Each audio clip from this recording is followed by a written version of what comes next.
In American society, money is a taboo topic. We're taught at a young age it's improper to talk about it, but we're also bombarded with messages about the power and importance of money in our everyday lives. And by not talking about it, we miss out on the skills and lessons we need to effectively understand and financially plan. That changes today. Welcome to Money Tales. Hosted by Sandy Brager and Cami Doder, Money Tales brings more than 35 years of combined professional experience in personal finance to demystify money and demonstrate what it's like to speak openly about personal financial matters. Join us each episode as they interview modern-day movers and shakers about how money decisions intertwine with their daily lives in order to give you better insight into productive financial conversations. Subscribe today and register for our blog Fathom at aspiriant.com/podcasts to increase your money mojo. And now, here's Cami and Sandy. As you'll hear, we recorded this Money Tales episode live on a stage at Future Proof Festival. Our guest is Chelsea Gooden, author of the bestseller book, Underestimated: The Wisdom and Power of Teenage Girls. Chelsea discusses her early lessons from her parents, which have shaped her lifelong relationship with money, and how she balanced finances while pursuing a Hollywood career. By creatively taking on a side hustle as a tutor for teenage girls, she experienced so much with her students. Now, as a successful author and advocate, she's helping the rising generation of young women understand that money isn't just a quote-unquote boys club. Chelsea's mission is all about making girls feel empowered, which includes taking control of their financial futures. Here are 3 key money topics Chelsea hits on in this conversation. First, the importance of positive money experiences, especially in our youth. Second, she shares key communication strategies that can make the people you're speaking with feel seen, heard, understood, valued, and celebrated, whether you're talking about money or other important topics. And third, how she's using her financial, social, and intellectual capital to support the causes she most cares about. We hope you share this episode with a friend. Now on to our conversation with Chelsea Gooden. Hey, everybody. Welcome back. We have a treat for y'all now. One thing I love about Future Proof is the wide range of content. There's something for everybody. I love that we do live podcast recordings. We have these intimate conversations and we let the listeners in on what's happening. It just brings a whole new dynamic to everything. For this live podcast recording, you guys are in for a treat. We have Money Tales, which is co-hosted by Sammy Brager and Cami Doder, Desperation executives in the C-suite, chief marketing officer, chief client officer, and they're interviewing Chelsea Gooden, the author of The Underestimated Power of Teenage Girls. Y'all, this is a conversation near and dear to my heart. I hope you enjoy it. So without further ado, Welcome to a really special edition of the Money Tales podcast. We're recording live for the first time here at this incredible experience, Future Proof Festival. I'm Cami Doder. And I'm Sandy Brager. Let me give a little context about the podcast. Money Tales is a podcast by Aspiriant, a national independent wealth management firm, where Sandy and I are part of the partner group. And our clients, they're corporate executives, entrepreneurs, family business owners. And they frequently tell us, gosh, we're so glad we can talk about money with you all. And they sort of say it in a hushed tone. So why is money still a taboo?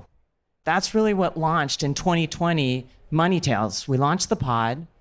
Every week, we talk to a new guest. We talk about life. We talk about money experiences. We talk about money mistakes. We normalize that. And we also show and we want to demonstrate that money can be a really fun conversation. Today, we're joined by Chelsea Gooden, our guest. She is the author, they already said, but I'd like to bring it out, of this amazing book, Underestimated: The Wisdom and Power of Teenage Girls. It's truly incredible. We're going to dive into Chelsea's life. We're going to talk about work. We're going to talk about your relationship with money. And we're going to have a really good time, so let's get to it. Welcome, Chelsea. Thank you. I'm so glad you all are here. This is going to be awesome, I promise.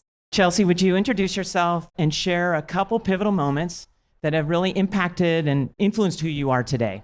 I am Chelsea, and you're probably all wondering, what? Teenage girls? What does that have to do with a financial conference? What I have been able to do in this book is I have spent 16 years with teenage girls, first as an academic tutor, and then I'm volunteering as a mentor, and now doing empowerment workshops on a much bigger scale. And in that time, I have had many money conversations with girls and with women. And I have been invited into those spaces where financial literacy, those conversations aren't happening at a young age. And I'm usually one of the main people the girls are sharing with me. Oh, money's such a boys' club. I don't even know how to talk about it. I don't know anything about it. It's not for me. And they see it as some distant power thing that they're not a part of and not invited into. What I've done with this book and what I've done in amplifying teenage girls' voices is I've made them a part of the conversation on how we could all be more empowered. I went to NYU and I wanted to be in entertainment, and I knocked on the director Darren Aronofsky's door at the age of 18 and was like, I want an internship. I want to work for free and work on your films. They were like, wait, what? They'd never had an intern. And I ended up working and being invited into the entertainment industry in this big, big way. I moved to LA, and during that time, I get a side job of tutoring girls and teenagers. And I'm screenwriting and writing movies, and I'm optioning movies. And I'm like, I don't want to get rid of this side job, though. This is so rewarding. This time I'm spending with these girls is so incredible and so meaningful. The pie in my face moment was when the story I really needed to tell is what was happening in those one-on-one times with girls and what they were sharing with me, their struggles. I ended up deciding to write the book, and then the book blew up, and it's done very, very well for itself, and my whole life has changed. So now I'm here, and I'm excited to talk about my own empowerment with money and why I feel equipped to even talk about these things and empower the next generation about money. Chelsea, start us off. Backstory is so important, and you write about it in the book. You write about your mom and your dad, and they really empowered you with money. Your dad helped you set up your first bank account. Your mom gave you just a lot of trust. Describe more about your backstory with money, when it started having meaning, and how did that impact you? So one thing I'm going to share a little bit about my story. With girls, when they have a problem with money, I often ask them, what is your earliest memory around money? And usually it's something that's wounding, that's something that's harsher to deal with. And I found that whatever that first memory is actually sets up a pattern for them in their relationship to money. And I can give an example in my own experience, which is a positive example. And I love to share positive examples so we can learn from them. So my first experience was I started dog sitting in the neighborhood, and I was making a good amount of money, always been a little of an entrepreneur. And I started having a good income, if you will, from all the different things I was doing. And I was 11 years old, and my dad was like, let's go open a bank account. And there was this cool local bank down the street. He went on a walk with his daughter, this father-daughter walk of walking to the bank together, and we opened a savings account. And it was this super positive, fun experience with my dad where we bonded about money. And I was like, wow, I love putting money in the bank. Saving is so fun. And my dad, within a year, taught me about CDs and certificate deposits. And I had money in CDs getting higher interest rates by the age of 12 years old. And I felt so empowered and so believed in, so trusted by my dad. What happened is a pattern of me compulsively putting money in savings accounts because that was my first relationship to it. And I ended up being a really good saver. And then my dad introduced me to the stock market at teenage years. I figured out how to buy some stocks on my own. And then with my mom, she would always give me a budget. You have $50 this month to spend on clothes, but you can do it however you want. There was a lot of agency and trust. I took that really, really seriously and felt, again, like, hey, if they're going to teach me and trust me about money, then I'm going to take it seriously with myself too. And I developed a lot of self-trust with it. And that informed my entire adulthood. Chelsea, I love this story of being empowered as a young person around money. Tell us, as you moved into your adulthood and were going off to college and wanted to work in Hollywood, what was your relationship with money like then? And especially as it relates to trying to get an internship that you would do without compensation. So another, I would say, really important part of my upbringing is about service, being of service and giving back and volunteering. And that if you had more than enough, then you figure out a way to donate it or help other people with it. So I'd always had a real mentality of non-attachment. If I have enough money, then I have worthiness in this world. because of that, I think it really opened me up to the idea of a lot of other potentials of working for free and hustling and it not being about the money, of being about the bigger mission and the bigger vision of what I wanted to accomplish in the world. I took a leave of absence from NYU and worked on a film set for a semester. And I convinced my parents to pay for my room and board on that film set in Montreal as if it was my tuition to college, because I had already tested out of a year of college to save money. And I was like, so this is a different type of tuition, is learning on set experience. And so I was always trying to figure out a way to have money kind of serve my bigger purpose and mission rather than it being the end goal of what I was trying to do. Because of that, I got myself in a lot of rooms, and I was much more inventive about how I got into those rooms and on that set and so on. I was very thrifty for many, many years. And it only hasn't been until the last few years that I've actually done really, really well. And now it's been so fun being able to take that and donate it and be of service with that money, continue this cycle of how do I give back. Tell us more about that, Chelsea, because it sounds like there is a shift. You're focusing on saving and living a scrappy lifestyle. Now there's more cash coming in the door. Giving is important to you. How would you describe your relationship with money today? And how do you make decisions about what to do with your money?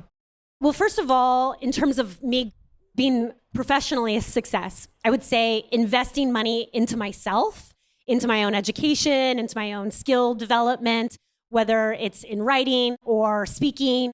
My social media blew up and I didn't know how to handle it. So I hired a social media manager, all these different little things that I could have been like, oh, well, spending money on a social media manager, that seems silly. And now it's, no, I'm investing in myself. I'm investing in my platform and investing in my voice in the world. There's definitely been a shift of I am worthy of a considerable amount of financial investment in my own career trajectory. And now I have a certain amount of privilege and access that all these causes that I've cared about, girls empowerment, it's endless how many different nonprofits I have been supporting for so many years that I can now donate larger sums, or I can donate my time and speak at their fundraising event, or I can amplify their platform on my larger platform, and I can bring awareness to the good work that they're doing in this world. And so I've been trying to see how it's not even just money of donating, it's how can you give back in all parts of your privilege and access that you have in this world. Chelsea, I referenced that the power of money conversations, a lot of times just talking about money mistakes, it frees people. And in the book, you wrote about naming your mistakes or flaws can really help someone make better financial decisions, and how girls can approach this for that improved mindset. And I'm just curious, how have you experienced your flaws? Give us, maybe if there's a story where you named one. I've heard name it to tame it. I'm all about this zone where we actually embrace our mistakes and our flaws, because I feel the pressure on women in particular to be perfect and to be likable, and people pleasing and perfectionism are two of the most hardcore things I have seen show up, not only as girls, teenage girls, and carries into adulthood for women, but it holds us back. It holds us back because we're trying to make sure everyone's happy and doing okay, and we aren't tapping in with what are my needs. What would help me right now? How can I speak up in this moment? I always call myself a recovering perfectionist, because when I was too attached to the way I thought it should be, what it should look like, how I should act, it actually held me back from a lot of potentials and a lot of freedom, in all fairness, of who I am. And it wasn't until I actually embraced my authenticity. Obviously, I'm very high energy, I'm quirky, I'm a big personality. It wasn't until I actually started letting that part of myself shine imperfectly, not being too worried about what everyone thought about me, that is when I stepped into my most powerful state. Chelsea, what I love about the book is you write about a lot of different strategies to talk to teenage girls and what you've learned over the years. And as a wealth manager, I was reading that and remarking that these are the same skills that we use with our clients every single day.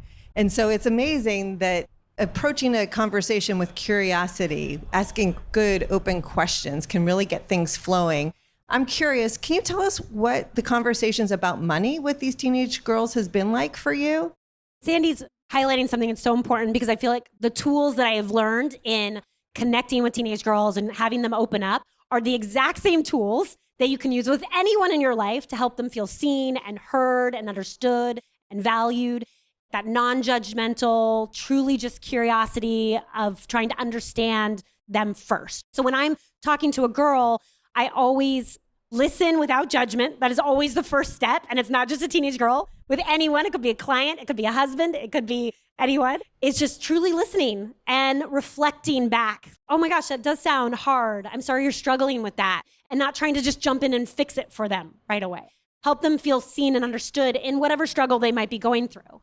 The next step is your follow-up. Instead of, again, jumping in and fixing, trying to slap positivity on it right away or give your advice, it's about phrasing everything as a question. Well, what do you think about that? What do you think the solution is here? What would feel good? How can I support you? What do you need right now? Those types of questions are the questions that activate their own agency and connection to their authenticity of like, oh, okay, what is it that I need right now? And I have actually found that girls, when I ask if they're struggling with something having to do with money or their goals that they're trying to reach, well, what do you think the solution is?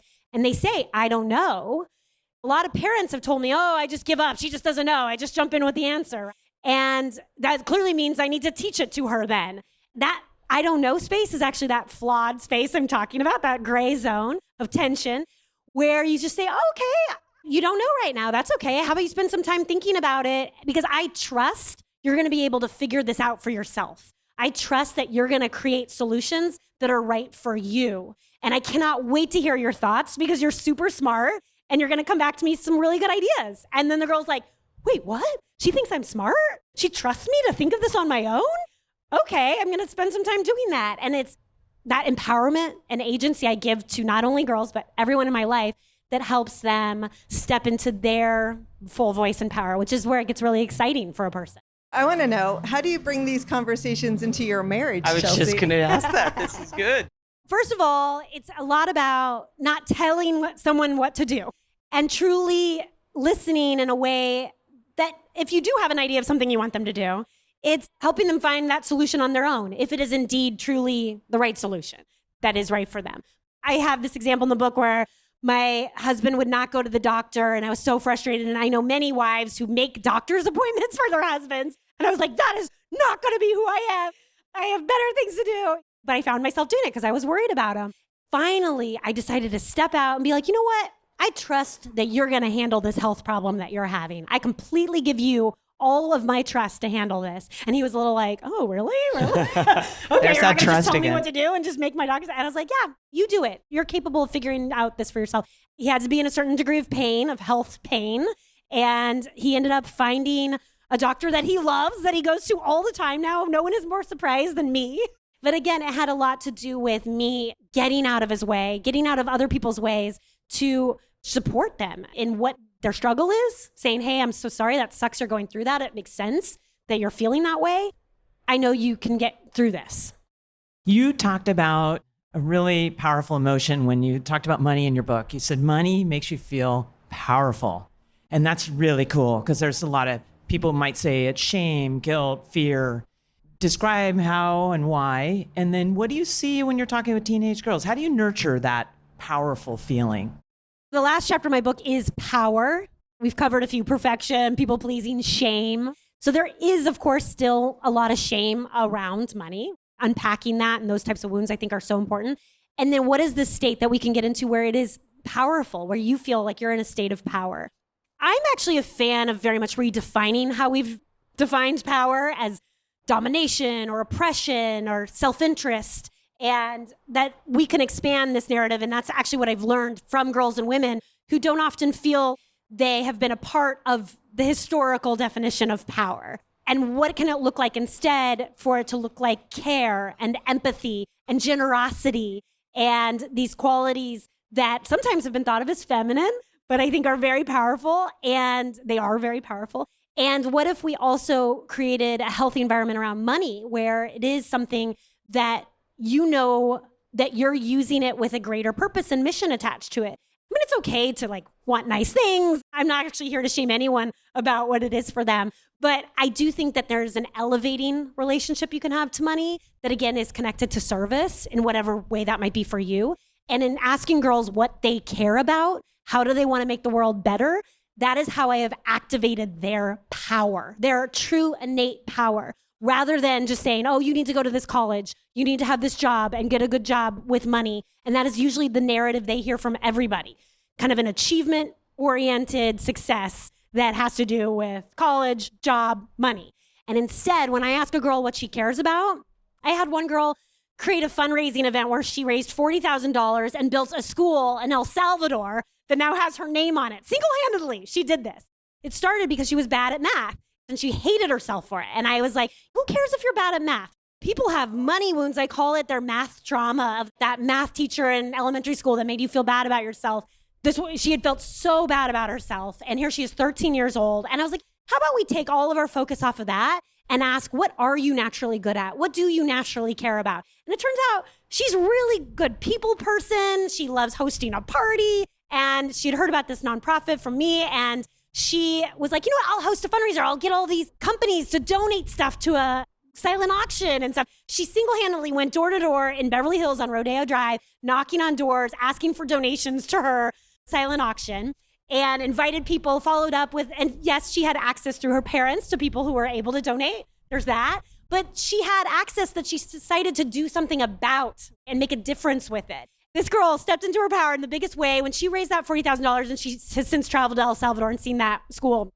She changed. She completely became a different person. It no longer mattered that she was bad at math. That was no longer a part of her story. Instead, she was the girl that could do anything. We're always trying to figure out confidence. How can we make girls more confident? How can we be more confident? And actually just her connecting to what she cared about and making a difference in the world is what did that so naturally. And she's older now and she is still making the world a better place. Oh, that's such a great story. And it's so exciting. It reminds me a lot of the work that we're doing with clients, really understanding who they are, what's most important to them, what's their values, what's the purpose of their lives, of their wealth, and how can they make everything align. And that does lead to power. I'm curious, Chelsea, as you look back on your life so far, when have you felt the most powerful? I felt really powerful recently, and I just did a huge empowerment event for 75 girls, partnered with Hello Sunshine, Reese Witherspoon's company, and with Invisalign. It was this huge brand partnership I did with them, where I created programming and led an entire day of empowerment programming for these 75 teenage girls. And I got to myself figure out what would actually help them. What activities should we actually do? Not only was I powerful in that I was being well supported by major brands, I had the resources, the event was beautiful, but the girls themselves had these major breakthroughs throughout the day, coming up, hugging me, crying, saying how life-changing this is for them, how much no one ever taught them these things. We covered topics like the inner critic in your voice. When I say to a teenage girl, what's the voice inside your head? She immediately often says, oh, you mean the voice that like tells me I'm bad and I should doubt myself? Yeah, and I was like, yes, that voice. I'm talking about that one. The one that criticizes you inside your head.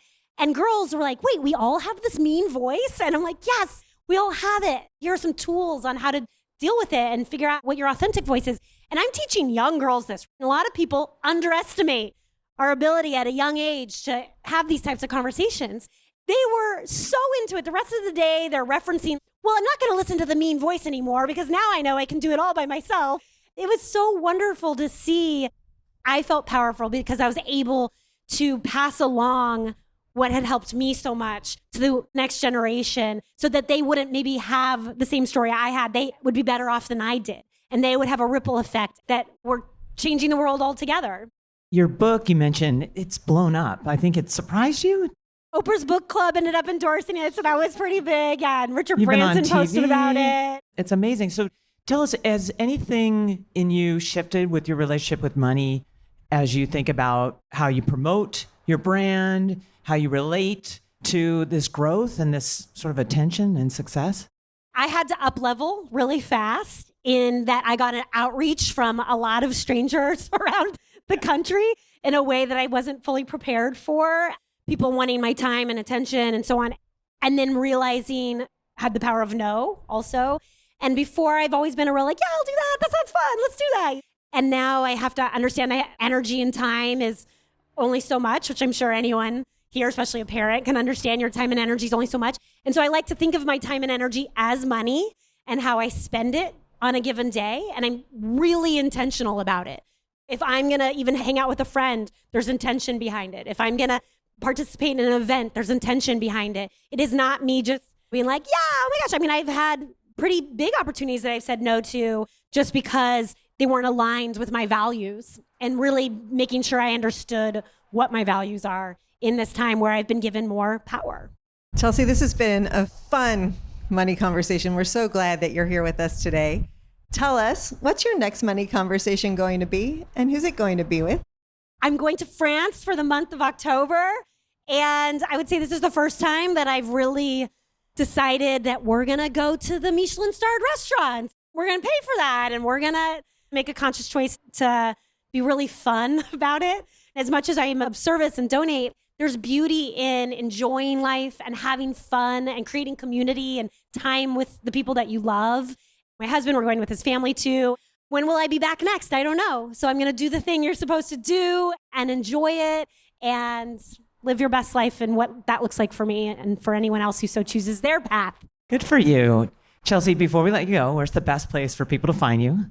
My website, chelseagooden.com. And then also you can follow me on Instagram at Chelsea Gooden. I have a free book club guide on the website that you can get. The book is so good for book clubs. It's so good. Everybody should read this book. I'm always speaking at events, always taking these tools of how do we make everyone feel more seen and heard and understood and valued and celebrated, because that's what's going to make the world better. Thank you. And we want to thank Afam Onyema, who introduced us to Chelsea. Afam was also a Money Tales guest. Thank you for that. And thank who you. has an amazing nonprofit, Jinko, Jinko, that amazing. supports programs in Nigeria. It's amazing. Yes. And Chelsea, thanks for sharing so much with us on the Money Tales podcast. Thank you. Thank you, Chelsea. Both are amazing. Thank you.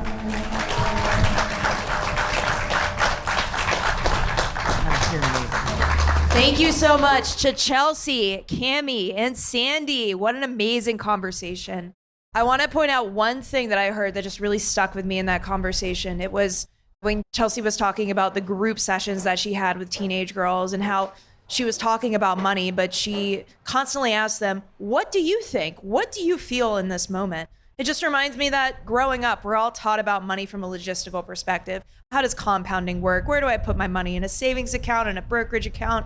But it really is this thin line between logistics, rationality, and experiences, and what you already know in yourself and where your power and energy is. So wonderful conversation. That was so empowering.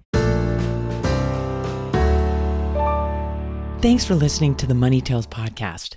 If you've enjoyed this episode, share it with someone you think would benefit from listening. And leave us a review on your favorite podcasting platform. Your ratings and reviews help more people find our podcast. If you're inspired to gain clarity and peace of mind about financial matters, don't hesitate to reach out to our team at Asperient. Go to asperient.com/start a dialogue. Or you can email Sandy and me at podcasts@asperient.com. See you next time.